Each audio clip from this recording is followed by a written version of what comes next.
विश्व में प्रथम कृषि विश्वविद्यालय की स्थापना कब हुई?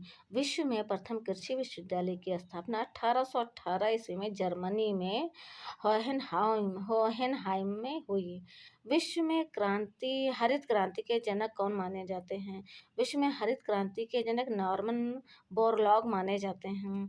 अब यहाँ पर इस पहले क्वेश्चन पे हम आते हैं कि विश्व में प्रथम कृषि विश्वविद्यालय के बारे में पूछा, विश्व के बारे में पूछा है, तो भारत के बारे में भी पूछ सकते हैं। तो भारत में गोविंद बल्लभ पंत कृषि विश्वविद्यालय है, जो कहाँ पर है? उत्तराखंड में है।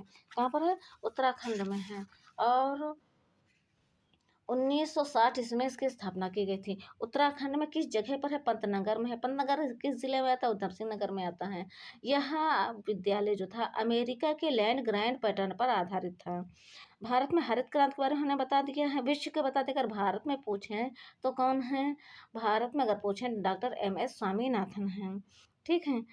सोलर पैनल में सफ़ेद धारी किस चीज़ की बनी होती है? ये चांदी के लेप की बनी होती है। ये काम क्या करता है? सोलर पैनल में जो सफ़ेद धारी होती है, ये काम क्या करता है? बिजली उत्पन्न करने में ये काम आता है। क्या कहता है? बिजली उत्पन्न करने के लिए आवश्यक है। इसके बिना पैनल एक साधारण सूर्य प्रकाश अवशोषक बनकर ही रह जाएगा।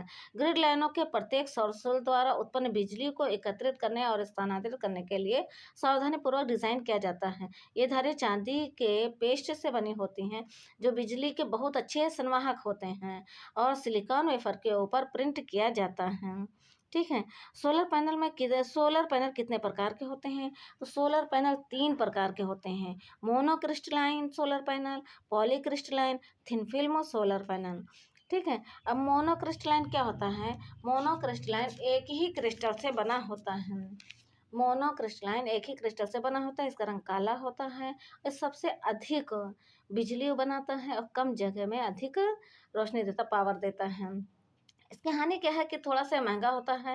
घरों और कॉमर्शियल उपयोग के लिए सबसे बेहतर होता है। पॉलीक्रिस्टलाइन कई क्रिस्टल से बने होते हैं। इसका रंग नीला होता है, कीमत कम होता है, आम उपयोग के लिए ये ठीक है। मोनोक्रिस्टलाइन से थोड़ा कम ये पावर देता है। थिन फिल्म सोलर पैनल यह बहुत ही पतली लेयर से बनी होती हैं और और लचीले होते हैं, हल्के होते हैं। इनका वजन हल्का होता है, कम रोशनी में भी ये अपने आप को चार्ज कर लेते हैं। और इससे मतलब हानि क्या होगी? यानी अधिक इनको स्थान चाहिए, बड़ा होता थोड़ा, इनकी लाइफ थोड़ा कम होती है। अब क्वेश्चन ये उठता है कि ये हमने सोलर पैनल के बारे में तो हमने जान लिया है, लेकिन कृषि के लिए कौन सा सोलर पैनल सबसे अच्छा होता है? तो कृषि के लिए मोनोक्रिस्टलाइन और पॉलीक्रिस्टलाइन दोनों ही अच्छे होते हैं, किंतु सबसे अधिक उपयोग में पॉलीक्रिस्टलाइन सोलर पैनल होता है। क्यों होता है? क्योंकि मोनोक्रिस्टलाइन काफ़ी महंगा होता है, तो किसान उसको नहीं लगवा पाते हैं। पॉलीक्रिस्टलाइन वही काम करता है, उससे थोड़ा सा सस्ता होता है, इसलिए इसको आम इंसान भी लगवा सकता है, तो ये ज़्यादा पॉपुलर है।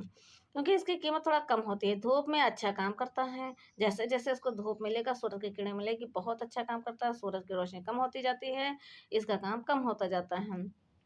खेतों में सोलर सिस्टम के प्रकार कितने हैं? सोलर पंप सिस्टम पहला है, सोलर पंप सिस्टम यह सबसे आम है। खेतों में सोलर सिस्टम पैनल ये क्या करता है? बोरवेल और कुएं से पानी निकालने का काम करता है।